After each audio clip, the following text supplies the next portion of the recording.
నమస్కారం. వార్తా విశ్లేషణ కార్యక్రమం లైవ్ షోకి స్వాగతం. ఇక అతిథుల పరిచయం శ్రీ విజయబాబు గారు, ప్రముఖ విశ్లేషకులు, అలాగే సీనియర్ న్యాయవాది శ్రీ నాగార్జున యాదవ్ గారు, ఏపీడబ్ల్యూఐడిసి చైర్మన్, అలాగే వైఎస్ఆర్ కాంగ్రెస్ పార్టీ అధికార ప్రతినిధి శ్రీ మాలకొండయ్య గారు, బీజేపీ సీనియర్ నేత. ప్రతిరోజు ఒక వీడియోని మీ దృష్టికి తీసుకొస్తున్నాం, ఎట్లా వైరుధ్యభరితంగా నాయకులు మాట్లాడుతున్నారన్న దాని మీద. ఇక పవన్ కళ్యాణ్ గారి సుభాషితాలు, వాటికి వంగా గీత గారు ఇచ్చినటువంటి జవాబు. వీరిద్దరూ పిఠాపురంలో పోటీ పడుతున్న సంగతి తెలిసిందే.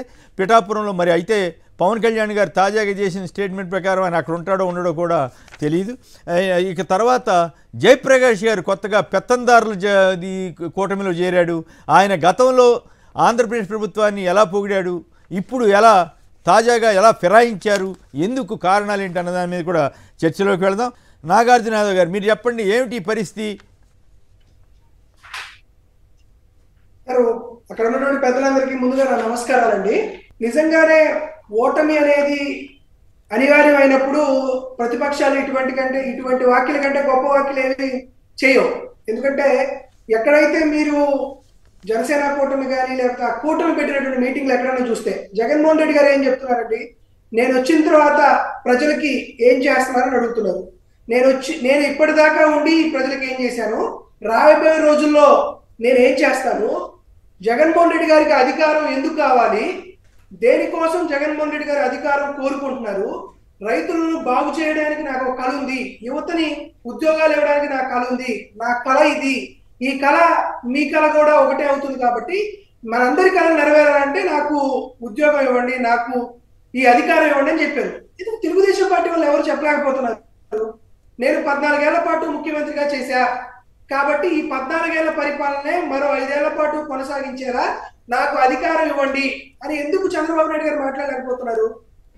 అదేవిధంగా పవన్ కళ్యాణ్ కూడా ఓకే నాగార్జున మిత్రమా, ఫస్ట్ ఈనాడు వాళ్ళు రాసిన అసహ్యకరమైనటువంటి దరిద్రపు కొట్టు వార్తలు రాస్తున్నారు. చాలా దుర్మార్గంగా ఉంది. ఒక ముఖ్యమంత్రిని పట్టుకుని గంజాయి వనం అని, గంజాయి మొక్క అని ఇట్లా నానా అరాచకంగా రాస్తున్నారు. ఇవాళ మీరు పేపర్ చూసే ఉంటారు.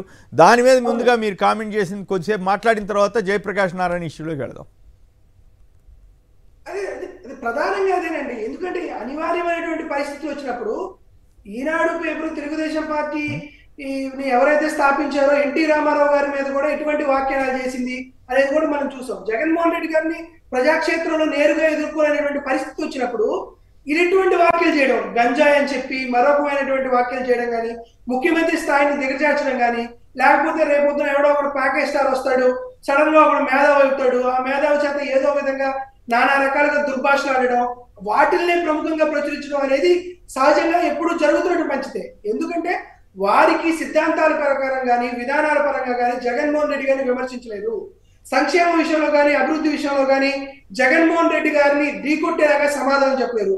అలాంటప్పుడు ఎవరికైనా వచ్చేటువంటి పరిస్థితి ఏంది, తొలనాడడం, వ్యక్తిగతమైనటువంటి విమర్శలు చేయడం, లేకపోతే తద్వారా ఆయన పదవిని ఆయన వ్యక్తిత్వాన్ని పలుచన చేసి ఎంతో కొంత లబ్ధి చేకూర్చాలనేటువంటి విషయంతో ఇటువంటి జుబుక్సాకరమైనటువంటి వ్యాఖ్యలు చేయడమే కానీ పాలసీ ప్రకారంగా మాట్లాడేటువంటి కనీసమైనటువంటి సబ్జెక్టు రామోజీరావుకు లేదు, రాధాకృష్ణకు లేదు.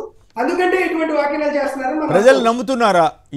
ఇంత అరాచకపు వార్తల్ని ప్రజలు నమ్మే అవకాశం ఉంటుందా? జగన్మోహన్ రెడ్డి, వైఎస్ రాజశేఖర రెడ్డి గారు 2009 సెప్టెంబర్ 2వ తేదీన చనిపోయిన నాటి నుండి ఇవే కథలు కదండి వల్ల వచ్చింది. జగన్మోహన్ రెడ్డి గారి మీద ఫలానా విమర్శ చేయలేదు అనడానికి ఒక్కటన్నా మిగిలిందా? అన్ని రకాలైనటువంటి విమర్శలు చేశారు. వీటన్నిటినీ ప్రజలు తిప్పికొట్టారు.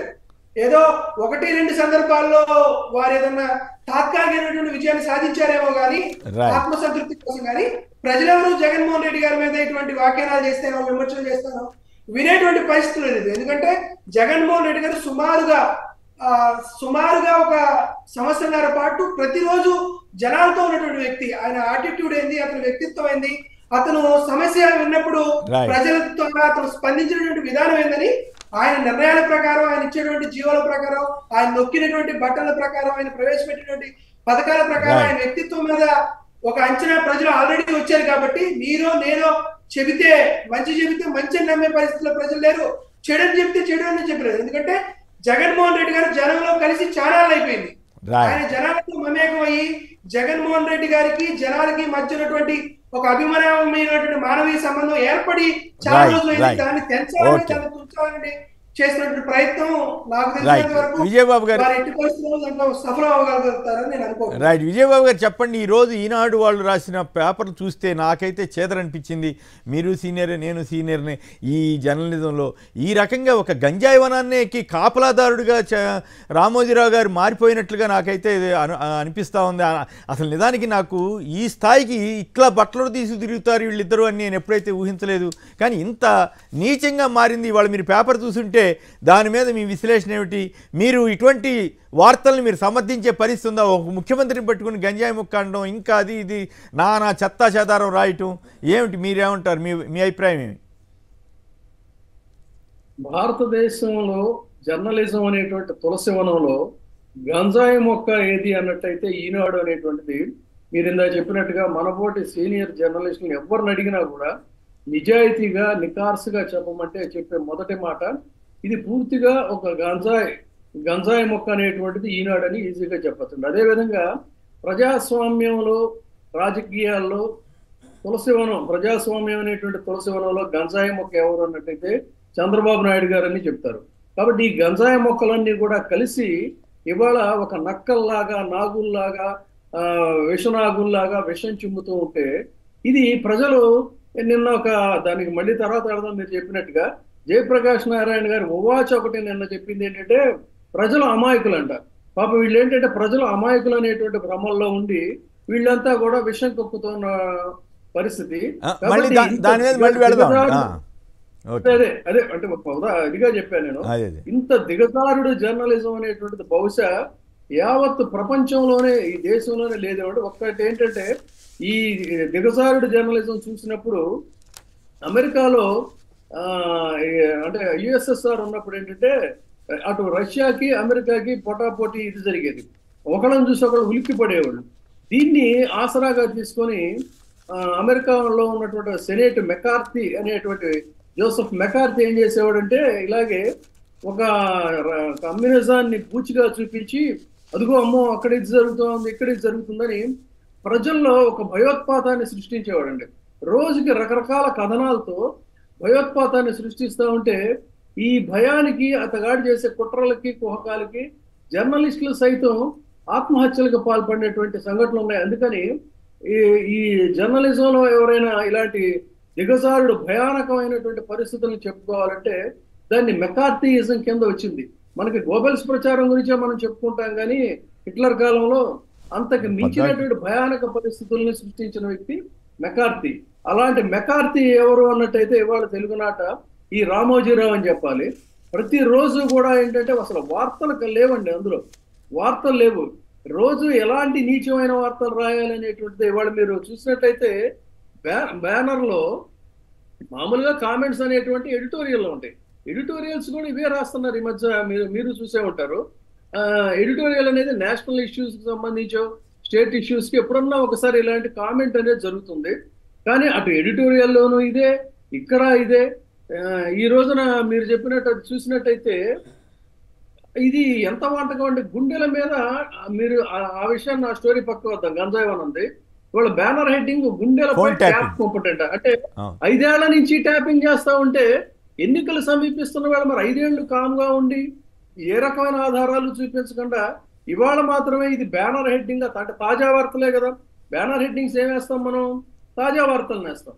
మరి ఇది 5 ఏళ్ల నుంచి ఇదే సాగుతా ఉంది అన్నప్పుడు దీన్ని తాజా వార్త కింద ఇవాళ వేయడంలో ఉద్దేశం ఏంటి అంటే రోజుకు ఒక వంటకం బ్యానర్ హెడ్డింగ్గా ఒక 5-6 రకాల వంటకాలన్నీ కూడా లోపల ఇలాంటి అత్యంత జుగుప్సాకరమైన దిగజారుడు నీచ నికృష్ట జర్నలిజంలో అంటే ఒక బురద అనమాట. బురదలో రోజు కొట్టుమెట్టాడుతున్నటువంటి స్థితి.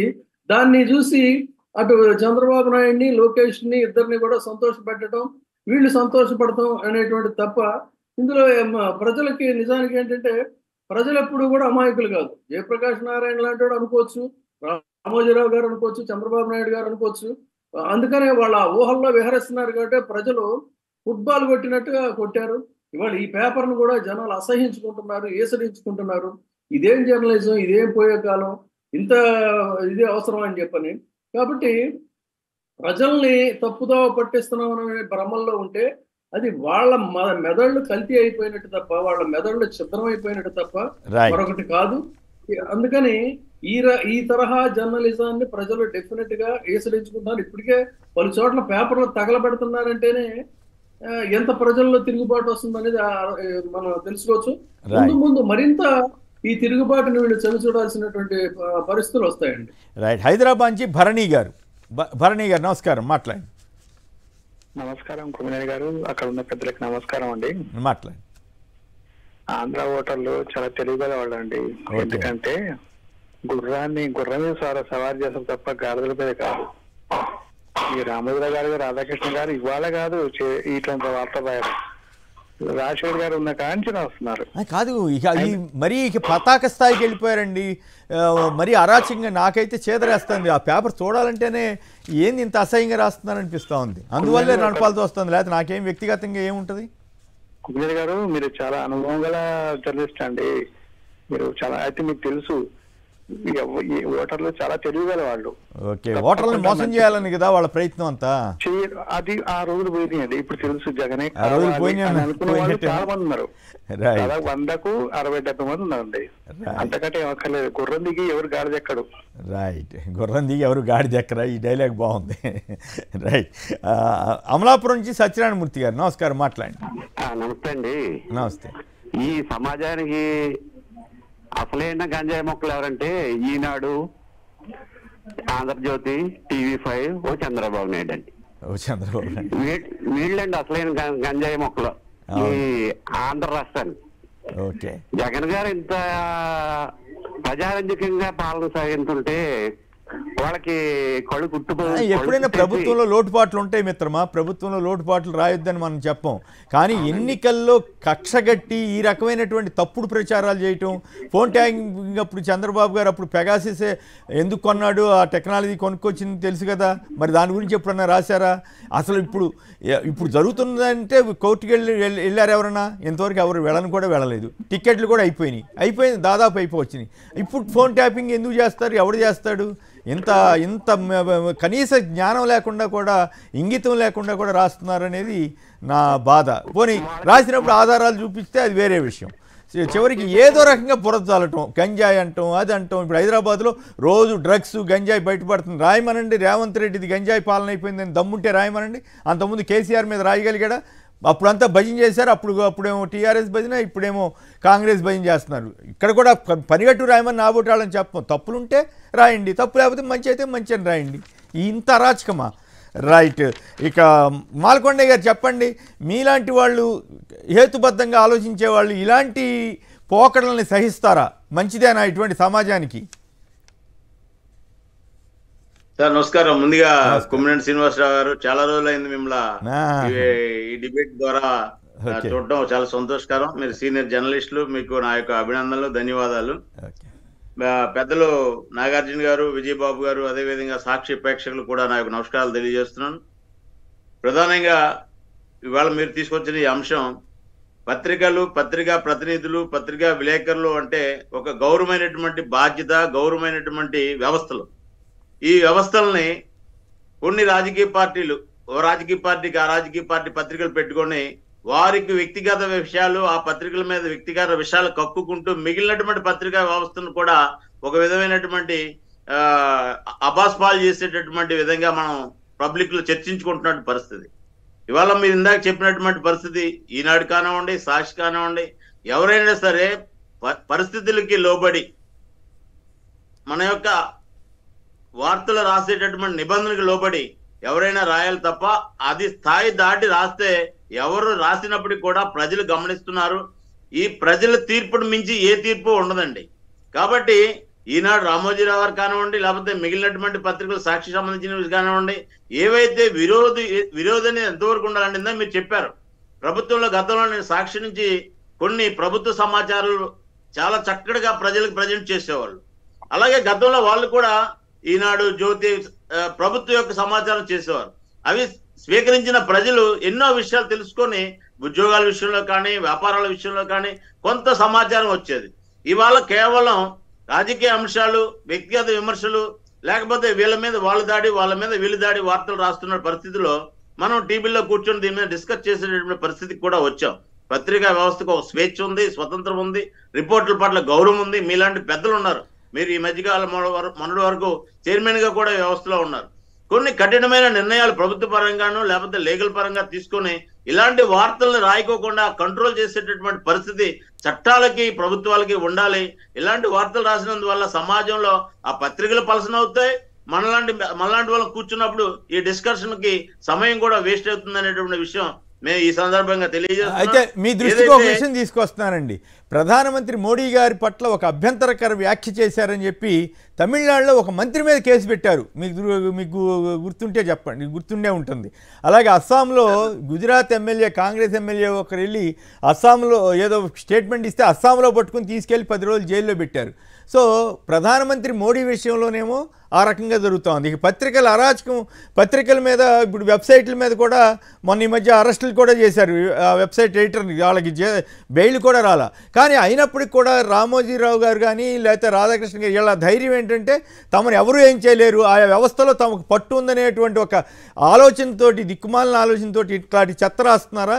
నిజంగా పద్ధతి అయితే తప్పేం లేదు, వాస్తవం రాయండి, ఇది వాస్తవం ఇదని చెప్పండి. అంతేగాని ఇదేం అరాచకం అండి. రోజు తెల్లారు రెగిస్తే జగన్ మీద విపరీతమైన విషయం చెప్పటం. నేనైతే ఇంత నీచంగా పత్రికలు మారుతాయని నేనైతే ఊహించలేదండి. దురదృష్టం, చాలా బాధతోటే నేను ఈ విషయం చెప్తున్నాను. ఉమ్మనేని వారు మీరు చెప్పినటువంటి విషయం, కొన్ని వార్తలు వచ్చినప్పుడు కొంత ఇబ్బంది జరిగినటువంటి ఆవేదన ఉంటుంది మీలాంటి సీనియర్లకి, అది తప్పులేదు. కానీ ఇప్పుడు నిన్న కూడా రాహుల్ గాంధీ గారు ఎన్నికల ప్రచారంలో మోడీ గారిని, ధర్మాన్ని విశ్వాసం లేనటువంటి ప్రకటన చేసిన సందర్భంగా మేము కూడా ఎన్నికల కమిషన్ కంప్లైంట్ ఇవ్వడం జరిగింది. ఇవి నేనేమంటానంటే రాజ్యాంగమైనటువంటి సంస్థలు కానివ్వండి, కోర్టుల విషయంలో కానివ్వండి, ప్రభుత్వాల పరంగా కానివ్వండి, పత్రికలకి, పత్రికా విలేకరులకి, ఈ వ్యవస్థలకి ఒక చట్టం ఉంది, ఒక పద్ధతి ఉంది. ఆ పద్ధతి దాటి ఎవరు కూడా రాయడానికి వీల్లేదు. రాస్తే ప్రజలు క్షమించరు అనేటువంటి విషయం మన ప్రభుత్వాల పరంగా మనం తీసుకునేటటువంటి ప్రజల్లో ఉన్నటువంటి, ఎందుకంటే ఇందాక మన పెద్దలు కూడా చెప్పారు, ప్రజలు అంత అమాయకులు కాదు. ఏ వార్త ఎప్పుడు వచ్చినా సరే ఆ వార్త సరైనది కానప్పుడు ఆ పత్రికకి వేడి తగ్గిపోతుంది. ఆ వార్త రాసిన వ్యక్తికి కూడా ఎందుకు ఈ పనికిరాని వార్తలు రాస్తుంటారు అనేటువంటి విషయం చాలా మంది మేధావులు డిస్కస్ చేస్తున్నారు. ఇవాళ నేను అనేక సార్లు చూస్తున్నాను, పత్రికలు చదువుతున్నప్పుడు గ్రామీణ ప్రాంతాల్లో అయితే రచ్చబండల మీద కూర్చొని పత్రికల మీద డిస్కస్ చేస్తుంటారు. అంటే ఆ విధమైనటువంటి వాతావరణం ఏ విధంగా ఉందంటే, నేను ఇందాక మీకు చెప్పినట్టుగాను ఎవరి మీద కోపం ఉంటే ఆ కోపం ఉన్న వార్త రాయడం, అంటే పత్రిక విలువ తగ్గే విధంగా అది యొక్క కాంపిటీషన్, మనకు ఉన్నటువంటి పొలిటికల్ కాంపిటీషన్ పత్రికల్లో తీసుకురావడం అనేది కరెక్ట్ కాదు. ప్రజలకు వాస్తవాలు చెప్పినట్టయితే తీర్పు ప్రజలు తీసుకుంటారు. రైట్, బాగా చెప్పారండి. కర్నూలు నుంచి రవికుమార్ గారు నమస్కారం, మాట్లాడండి. హలో, నమస్తే సార్. నమస్తే. ఇవాళ ఇంత అరాచకంగా ఈనాడు రాయటాన్ని మీరు సమర్థిస్తారా? నేను ఎవరు సమర్థించడం లేదు సార్. ఆఖరికి వాళ్ళు ఎలా తయారైనారంటే పేపర్లు కొనక ఫ్రీగా ఇస్తున్నారు సార్. ఇళ్లలో ఫ్రీగా ఇస్తున్నారా? పేపర్లో వాళ్ళ పేపర్లు అమ్ముడు పోక ఇప్పుడు చాలా ఇళ్లలో వాళ్ళు ఫ్రీగా ఇస్తున్నారు సార్ వచ్చేసి వాళ్ళు. ఓకే, సో ఆ పరిస్థితి వచ్చిందంటారు. రైట్. అశోక్ రెడ్డి గారు గుంటూరు నుంచి. సార్ నమస్తే సార్, అందరికి అక్కడ ఉన్నారు. నమస్తే, చెప్పండి సార్. అంటే నేను ఆ టాపిక్ మాట్లాడకుండా జస్ట్ రిలేటెడ్ టాపిక్ మాట్లాడాను. ఏంటంటే ఇదివరకు ఇవన్నీ న్యూట్రల్ పేపర్స్, ఈనాడు, ఆంధ్రజ్యోతి, అది ఇదని అందరికీ అనిపించేది సార్. కానీ ఇప్పుడు మాత్రం ఎస్టాబ్లిష్ అయిపోయింది సార్. అది టీడీపీకి అనుకూల పత్రికలు అని చెప్పేసి, టీడీపీకి అనుకూలంగా ఉంటే రాసుకోవచ్చు మిత్రమా, జాగ్రత్తగా రాసుకోవచ్చు. కానీ ఇంత అరాచకంగా ఒక ముఖ్యమంత్రిని పట్టుకుని ఇష్టారాజ్యంగా రాయటం, రోజు అదే పని చేయటం, చండాలంగా ఫోటోలు వేయటం, దరిద్రంగా వార్తలు రాయటం, ఏమిటి రచ్చ పాఠకుల్ని హింసించడం తప్ప. అసలు నిజానికి ఆ పాఠకుల్ని మెచ్చుకోవాలి. ఇంత ఓపికగా ఇంత సమయం పాటిస్తున్నారు, ఇంత ఓర్చుకుని చదివే వాళ్ళు ఉన్నారో లేకపోతే చెత్తబుట్టలు బారేస్తున్నారో, కానీ అట్లా దరిద్రంగా తయారైందనే నా బాధ. ఇందాక నాగార్జున యాదవ్ గారు చెప్పినట్టు ఏమీ లేనప్పుడు ఇట్లానే రాస్తా ఉంటారు సార్. అంతేనా? ఏం చేస్తాం, పరిస్థితి మారాలని ఆకాంక్షిద్దాం. ఇక ఈరోజు పవన్ కళ్యాణ్ గారి సుభాషితాలు, తర్వాత జయప్రకాష్ నారాయణ గారి గతంలో ఏమన్నది, ఇప్పుడు ఎట్లా మాట మార్చింది, ఆయన పెత్తందారుల జేబుల్లోకి ఎట్లా వెళ్ళింది అన్న దాని మీద వెళ్దాం. ముఖ్యమంత్రి జగన్మోహన్ రెడ్డి గారిని, వారి ప్రభుత్వాన్ని చిత్తశుద్ధితో విద్యా ప్రమాణాలు బాగుపడాలని ఒక ప్రయత్నం జరుగుతాం. ఈ మధ్య ఒక ప్రైవేట్ కంపెనీతో ఒప్పందం కుదుర్చుకున్నారు. సరే ప్రైవేట్ కంపెనీయా కాదా నేను దానిలోకి వెళ్ళక్కర్లా. ఎవరైనా కూడా ముందేమిటంటే మామూలుగా పరీక్షలు మామూలుగా మార్కులు ర్యాంకులు కాదు, పిల్లలకి నిజంగా విద్యా ప్రమాణాలు పెరగాలంటే పద్ధతి మారాలన్న ఆలోచన ప్రభుత్వానికి వచ్చింది. కాబట్టి ప్రభుత్వ సంకల్పాన్ని నేను పూర్తిగా అభినందిస్తున్నాను. విద్యా ఆరోగ్యాన్ని ప్రజలకు అందించాలని చెప్పన్న కోరికని. కానీ అందించే తీరు ఈ 60 ఏళ్ల అనుభవం 70 ఏళ్ల అనుభవాన్ని దృష్టిలో పెట్టుకు చేయాలి. కాబట్టి ముఖ్యంగా ముఖ్యమంత్రి గారిని వారి సంకల్పాన్ని అభినందిస్తూ. రైట్. కొద్ది నెలల క్రితం అభినందనల పరంపర విద్యా ఆరోగ్యానికి జగన్ గారు ఇస్తున్న ప్రాధాన్యతను మెచ్చుకున్న జయప్రకాష్ నారాయణ గారు తాజాగా కత్తందారుల కూటమిలో చేరిపోయినట్లుంది. మరి బహుశా రామోజీరావు గారి కళల్లో ఆనందం చూడాలనుకున్నారో వాళ్ళ ప్రభావం వాళ్ళ ఒత్తిడో ఏమో తెలియదు. కానీ ఇప్పుడేమంటున్నారో చూడండి. ఇదే పాలన కొనసాగితే పిల్లలకు భవిష్యత్తు ఉంటుందా? పిల్లల కోసం బడులు బాగు చేస్తే భవిష్యత్తు ఉండదా? పిల్లల కోసం రకరకాల స్కీములు విద్యా దీవెనని అదని కొత్త ఇంగ్లీష్ మీడియం అని ఐబీ కోర్సులను తీసుకొస్తే భవిష్యత్తు ఉండదా? ఏం జయప్రకాష్ నారాయణ గారు ఇట్లా మాట్లాడుతున్నారు? ఈ అభివృద్ధి సంక్షేమ ఎజెండాతో వస్తున్న టీడీపీ కూటమికి మద్దతు ఇస్తున్నారంట. ఓకే, మద్దతు ఇస్తానంటే ఇచ్చుకోండి, మీ అభిప్రాయం అది. కానీ తమ్ముడు చెప్పిన విషయాలకు విరుద్ధంగానే తాము మాట్లాడితే మీరు కూడా పెత్తందారుల కూటమిలో చేరి పరువు పోగొట్టుకుంటున్నారన్న విషయాన్ని అర్థం కావట్లేదా? ముందుగా విజయబాబు గారు మీరేమంటారు? జయప్రకాష్ నారాయణ గారి స్టైలు ఎందుకు ఈయన కూడా సడన్గా ఇట్లా ఫిరాయిస్తున్నాడు? ఆయన ఏమి సడన్ గా ఏం ఫిరాయించలేదండి. సడన్ గా కాదా? చెప్పాలంటే ఒక కరడు కట్టినటువంటి పెత్తందారి, మనకే అందులో కించిత్ సందేహం లేదు. అందుకనే నిన్న మాట్లాడినటువంటి మాటలు అవాకులు చవాకులు ఎంత లోపల ఎంత విషయాన్ని పెట్టుకొని సమయం చూసి చేశారంటే, ఈ సర్పాలన్నీ కూడా ఒక్కొక్కటిగా పుట్టలో నుంచి బయటకు వచ్చి ఇవాళ అన్నీ కూడా కలిసి విషం చిమ్మేటువంటి కార్యక్రమం. అసలు నాకు తెలియక అడుగుతాను, నిన్న లోక్ సత్తా ఏదో జాతీయ పార్టీ అనో ఏదో బ్యానర్ పెట్టుకున్నాడు. తను ఏం చేశాడు? జనం అందరూ కూడా తిరస్కరించిన తర్వాత తనకు ఆ సత్తా లేదు, రామోజీరావు గారు పెద్ద ఆర్టికల్స్ వేసి వార్తలు వేసి ఎంత పైకి లేపినా కూడా మనకు సత్తా లేదని రియలైజ్ ఏం చేశాడంటే, నేను దీన్ని ట్రస్ట్ గానే ఉంచుతున్నాను, రాజకీయ పార్టీగా నేను దీన్ని క్లోజ్ చేశానని ప్రకటించాడు. రాజకీయ పార్టీగా క్లోజ్ చేశానని ప్రకటించిన తర్వాత మళ్ళీ రాజకీయ పార్టీ తెర మీదకి ఎప్పుడు వచ్చిందండి? ఎందుకు వచ్చింది? దేనికోసం వచ్చింది? పైగా ఈయన చెప్పేటువంటి నీతులు ఎలా ఉన్నాయంటే, ఈయనేదో పెద్ద ఎవరికాడు ఏంటంటే సెల్ఫ్ స్టైల్డ్ డిగ్రీలు తోకలనే ఇవాళ ఇంట్లో కూర్చున్న వాళ్ళు కూడా చదువుతున్నారు. ఈ ఒక సెల్ఫ్ స్టైల్డ్ జీనియస్ అనుకొని చేస్తే పాపం ప్రజలందరూ ఏం చేశారు? మొత్తం నిర్ద్వందంగా తిరస్కరించిన పరిస్థితి. ఒక్కడికి మాత్రం ఒక చోట గెలుపు అనేటువంటిది జరిగింది. పవన్ కళ్యాణ్ తమ్ముడు అని సంబోధిస్తున్నాడు కొత్తగా. ఈ తమ్ముడు అంటే నాకేమనిపించిందంటే, ఎక్కడి నుంచి వచ్చింది బంధుత్వం అనుకున్నానంటే, ఈయనేమో ఒకసారి గెలిచాడు, ఆయన రెండు చోట్ల కూడా ఓడిపోయాడు. ఆయన పార్టీని జనం మొత్తం తిరస్కరించారు, ఒక చోట గెలిపించారు. ఇన్ని 2 చోట్ల ఓడించి మొత్తం పార్టీని అంతా తిరస్కరించారు. సో ఏంటి సంబంధం అంటే బాధరాయణ సంబంధం లాగా వీళ్ళకి ఆ సారూప్యం సామీప్యం వల్ల ఆయన ఈయనకి తమ్ముడయ్యాడు, ఈయన ఆయనకి అన్నయ్యాడు. వీళ్ళు చెప్తారు ఏంటంటే, ఈ కూటమి అంట, ఈ కూటమికి ఇది వేయాలి అది వేయాలి అని చెప్పి బడితున్నాడుదే బర్రె అని చెప్పని ఒక సుభాషితాలు చెప్తున్న పరిస్థితి. బడితున్నాడుదే బర్రె కాదు, ఈయన్ని ఒక గొర్రెలా, ఈయన మేధావి అనుకున్నాం, మేధావి అనుకుంటే ఇట్లా జరుగుతుంది ఏంటి, ఈయన ఒక పనికిమాలిన గొర్రె అనేటువంటి దీంతోనే ప్రజలు పూర్తిగా తిరస్కరించారు. పూర్తిగా ప్రజలు తిరస్కరించిన ఈ తెలంగాణ సెటిలర్కి అసలు ఆంధ్ర రాజకీయాలతో ఏం పనండి? ఎప్పుడన్నా ఇక్కడికి వచ్చాడా? ఒకసారి అనౌన్స్ చేసిన తర్వాత ఇక్కడ వ్యవహారాల గురించి ఎప్పుడన్నా కార్యక్రమాలు నిర్వహించాడా? లేదే. అతను ఉండేది అక్కడ ఏదో ఆయనకు ట్రస్ట్ ఉంది. తర్వాత ఇంకొక ఆశ్చర్యకరమైన విషయం మీకు కూడా తెలుసు శ్రీనివాసరావు గారు, ఏం చేస్తారంటే గమ్మత్తుగా మేధావులుగా వీళ్ళు ముద్రపడిన సెల్ఫ్ స్టైల్డ్ వీళ్ళు, లేదా సరే పరిస్థితుల్లో అవకాశాలు కలిసి వచ్చి అందలాలు అందుకున్నటువంటి వాళ్ళు, వీళ్ళు ఏం చేస్తారు? వాళ్ళ నరాల్లో కూడా కులతత్వం అనేటువంటిది జీర్ణించుకుపోయి ఉంటుంది. వీళ్ళు వచ్చి కులాల గురించి మాట్లాడతారు.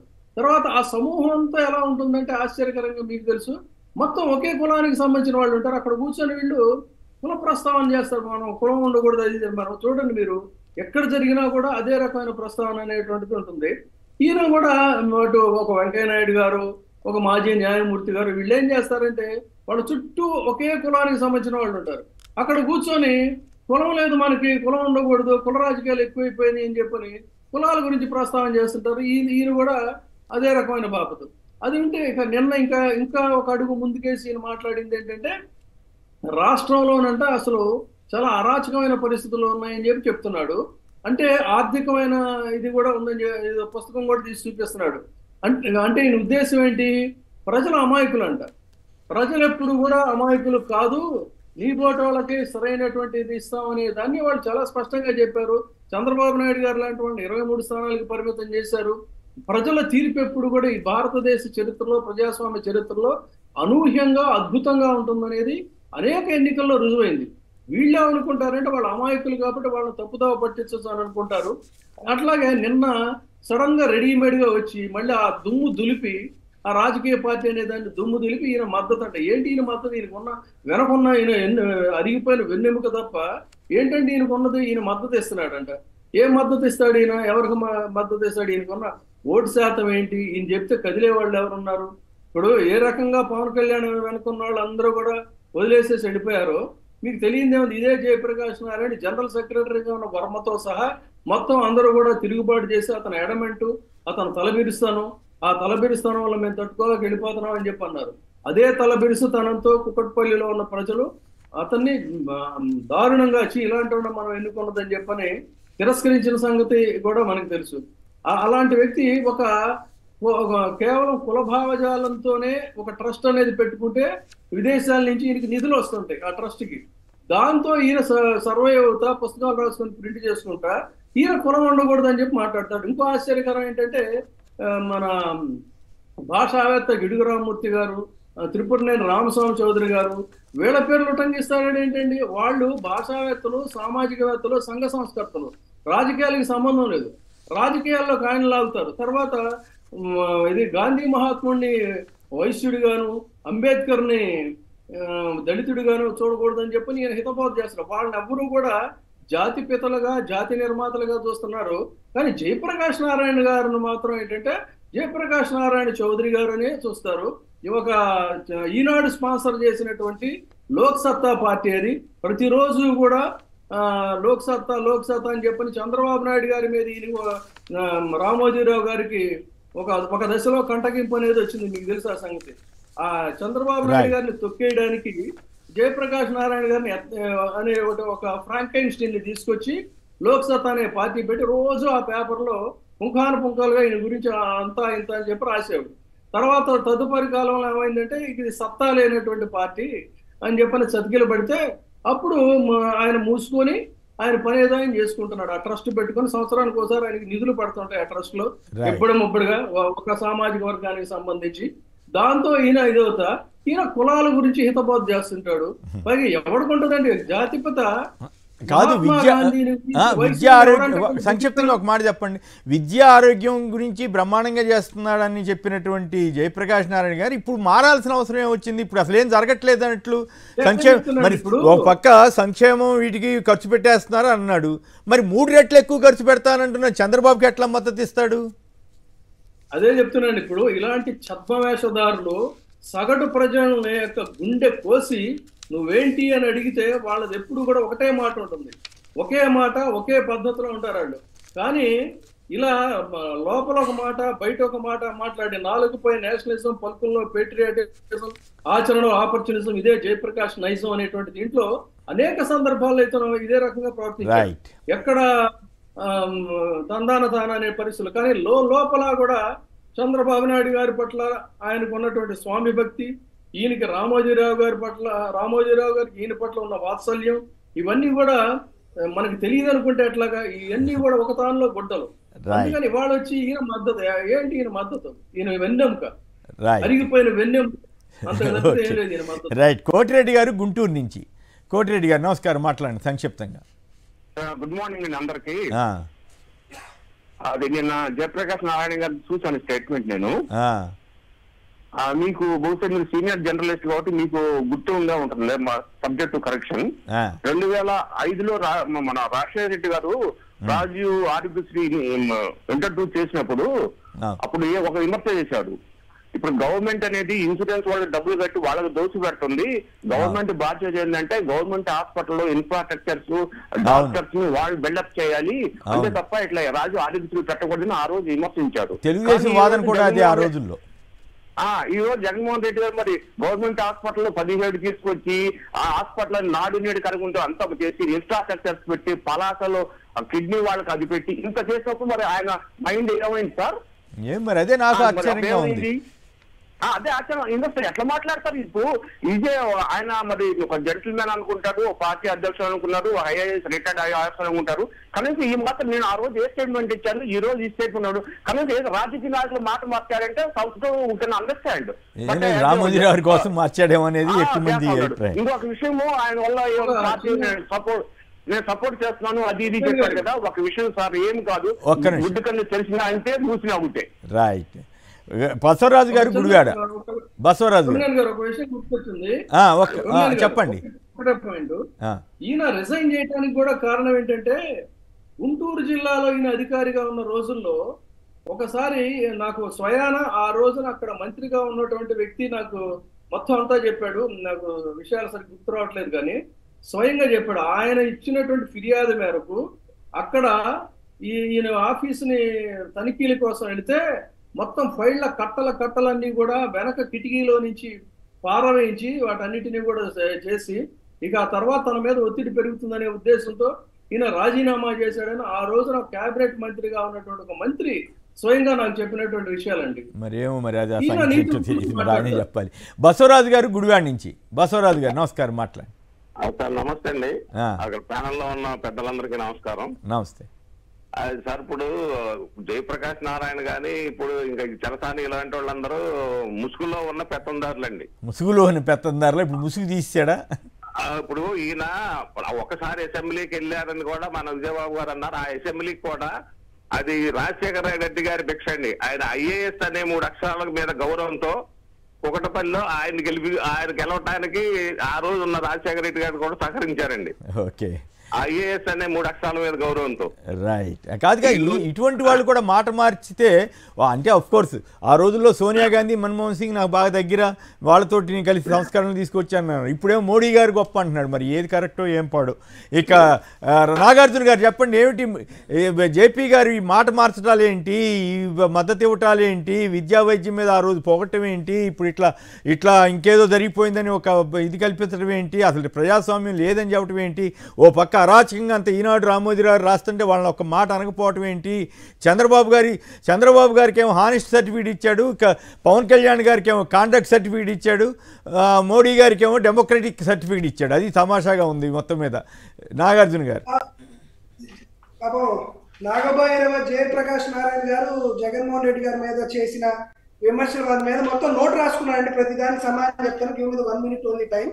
ఈయన మామూలుగా ఈయన ఒక స్వయం ప్రకటిత మేధావి, ఈ ఎల్లో మీడియా ప్రవచించినటువంటి ప్రవచిత మేధావి గారికి ఒకటి చెప్పాలి. ఈయన గోడవర్రు వేమండ గ్రామంలో కృష్ణా జిల్లాలో ఆయన చదువుకున్నాడంటే. ఆయన చదువుకున్న స్కూల్స్ గురించి చెప్తానండి. ఎంపీపీ స్కూల్ గోడవర్రు కంకిపాడు మండలం. జగన్మోహన్ రెడ్డి గారు వచ్చిన తర్వాత 17,29,000 రూపాయలు ఖర్చు చేశారు. జెడ్పీ స్కూల్లో 52,76,000 ఖర్చు పెట్టారు. ఈయన గోడవరంలో చదువుకున్నాడు. అదే గోడవరం తర్వాత వేమండ గ్రామం వెళ్ళారు, ఉంగుటూరు మండలం.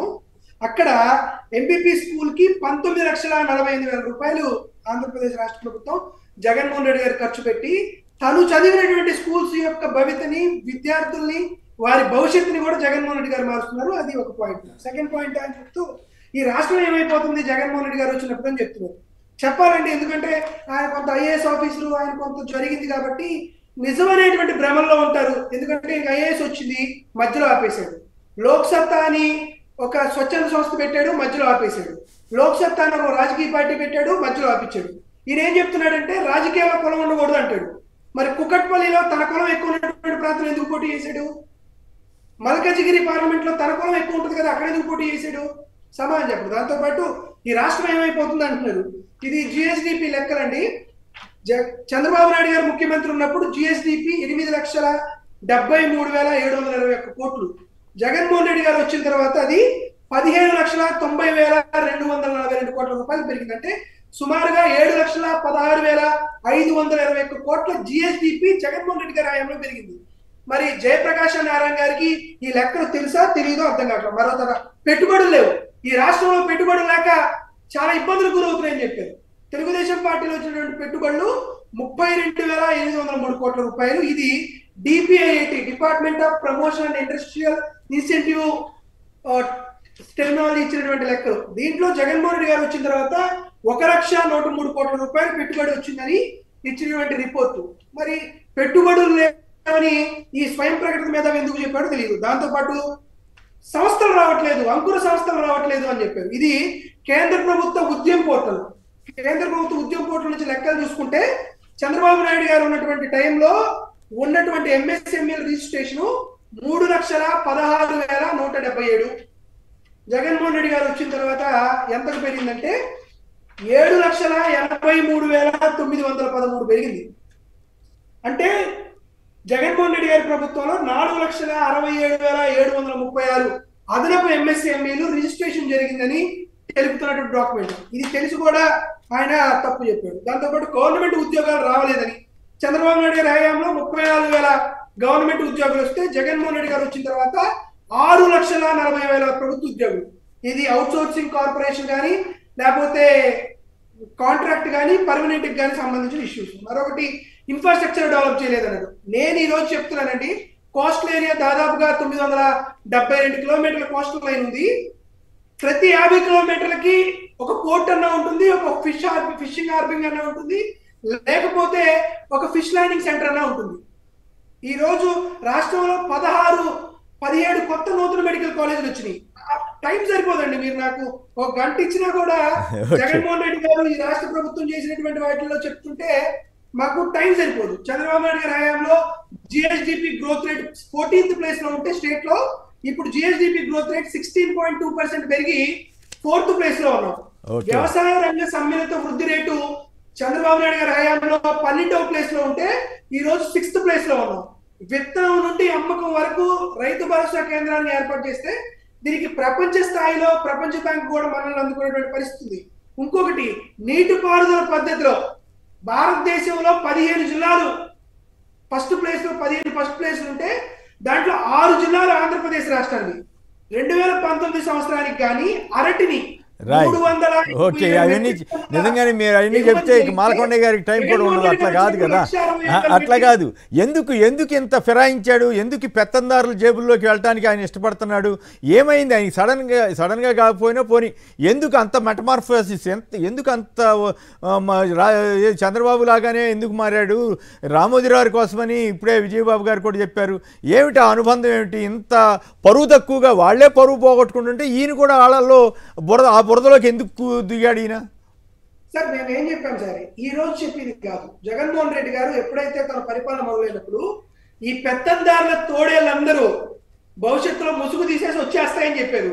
బహుశా మీకేదన్నా అది జయప్రకాష్ నారాయణ గారు మాట్లాడింది చూస్తే మీకేమైనా అది వేరేగా అనిపిస్తుందా? మాకందరికి ముందే తెలుసు ఈ రోజు రేపు స్టేట్మెంట్ వస్తుందని. మాకేమో అది సర్ప్రైజ్ ఎలిమెంట్స్ లాగా అనిపించట్లా. ఎందుకు మీకు చెప్తున్నామంటే ఈ దీనికి ఇదిగో పలానాటువంటి ఒక శాంటిటీ ప్రకారం నేను వ్యతిరేకించాను అని నువ్వు ఏది చెప్పినా, రోడ్స్, ఇన్ఫ్రాస్ట్రక్చర్, జిఎస్డిపి ఏది చెప్పినా మేము సరైనటువంటి సమాధానం చెప్తున్నాం.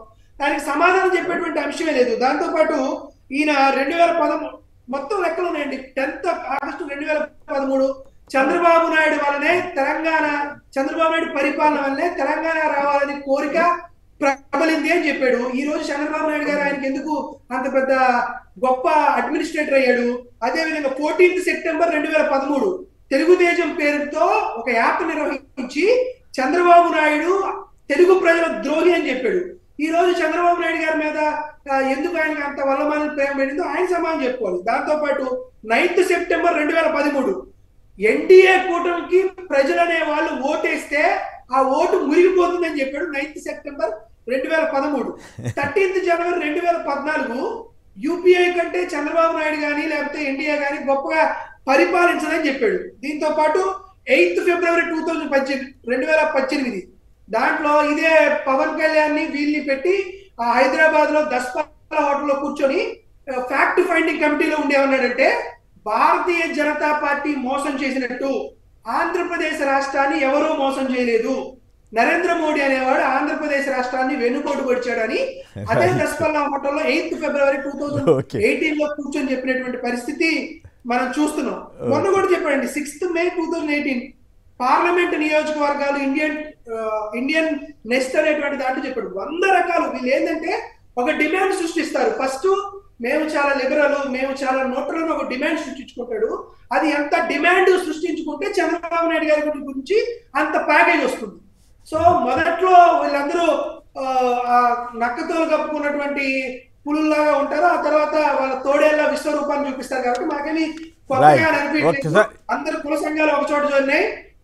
ఒక అద్భుతంగా ఏం చెప్పారంటే, ఇదేంటండి ఈ క్లాస్ వార్ జరుగుతుంది ఇక్కడ, అయితే గీతే క్యాస్ట్ వార్ జరగాలని క్లాస్ వార్స్ ఏంది, నిరుపేదలకి వీరికి యుద్ధం జరగడం ఏంది, మేము ఊరుకో అన్నారు. ఎందుకు ఊరుకోరంటే వీళ్ళు నిరుపేదలకి ధనికుల మధ్య యుద్ధం జరిగితే ధనికులు గెలిచినటువంటి సంఘటన ఈ చరిత్రలో లేదు. కాబట్టి జూన్ 4వ తేదీన వెయిట్ చేద్దాం.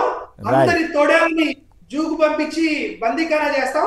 పేదవాడు తన ఆత్మగౌరవ ప్రతీకని ఖచ్చితంగా వెలిగేస్తారు. కాబట్టి ఛాలెంజ్ చేస్తున్నారు జయప్రకాష్ నారాయణ గారికి. 2014-19 మధ్య కాలంలో చంద్రబాబు నాయుడు గారి పరిపాలన మీద ఏ రంగంలో అయినా, జగన్మోహన్ రెడ్డి గారి 5 ఏళ్ల పరిపాలనలో ఏ రంగం మీద ఓపెన్ డిబేట్ చేయడానికి వైఎస్ఆర్ కాంగ్రెస్ పార్టీ గానీ మేము కానీ సిద్ధంగా ఉన్నాం. ఎనీ సెంటర్ ఎనీ ఇష్యూ మేము సిద్ధంగా ఉన్నాం. చంద్రబాబు నాయుడు గారి తరఫున, రామోజీ గారి తరఫున, రాధాకృష్ణ గారి తరఫున మీరు వస్తే. నిజానికి నాకు జయప్రకాష్ నారాయణ గారితో చాలా కాలం మంచి పరిచయమే ఉండే. కానీ ఇప్పుడు మీరు చెప్పిన విన్న తర్వాత ఏమిటి ఇంత ఈ ఫిరాయింపు, ఈయనకి మిగతా వాళ్ళకి తేడా లేకుండా పోయింది, ఇంత ఇట్లయిపోయాడు ఏంటి అని నాకు అనిపిస్తూ ఉంది. రైట్. రణధీర్ గారు హైదరాబాద్ నుంచి. రణధీర్ గారు నమస్కారం, మాట్లాడండి సంక్షిప్తంగా. Sir good morning sir. Kommineni గారు, ఇప్పటి వరకు నాగార్జున గారు చెప్పింది తర్వాత ఇంకా వేరే చెప్పడం కూడా అనవసరం సార్. గురించి అయితే ఇంకొక విషయం గుర్తు చేయాలనుకుంటున్నాను సార్ మీకు. పరిపాలన వికేంద్రీకరణలో భాగంగా 3 రాజధానులు ప్రకటించినప్పుడు ఫస్ట్ యాక్సెప్ట్ చేసింది జయప్రకాష్ గారు. అవును. ఆ తర్వాత 24 గంటల్లో మారిపోయారు. ప్లస్ మీ లైవ్ లోనే మీరు కాల్ చేసినప్పుడు తను ఆన్సర్ చేయలేక టైం లేదని చెప్పేసి తప్పించుకున్న వైనం కూడా చూసాం సార్, లైవ్ లోనే చూసాం ఇది. ఇక ఇప్పుడు కొత్తగా విద్యా వైద్యం గురించి జయప్రకాష్ గారు మాట మార్చారు అంటే దాంట్లో ఆశ్చర్యం ఏమి అనిపించట్లేదు సార్ నాకు కూడా గుర్తులేదు. ఇవన్నీ నాగార్జున చదువుతుంటే మరి ఆయన సిగ్గుపడాలి. జయప్రకాష్ నారాయణ గారు నేనే ఇవన్నీ మాట్లాడానా, అప్పుడు ఎన్డీఏని బీజేపీని మోడీని అటదిట్టానా, ఇప్పుడు చంద్రబాబు గారు అంటే అలవాటు అయిపోయింది మనకి. ఇటువంటి వాళ్ళు కూడా సడన్గా బయటకు వచ్చి చెప్పేసరికి అన్ని విషయాలు బయటకు వస్తున్నాయి. మన మాల్కొండయ్య గారు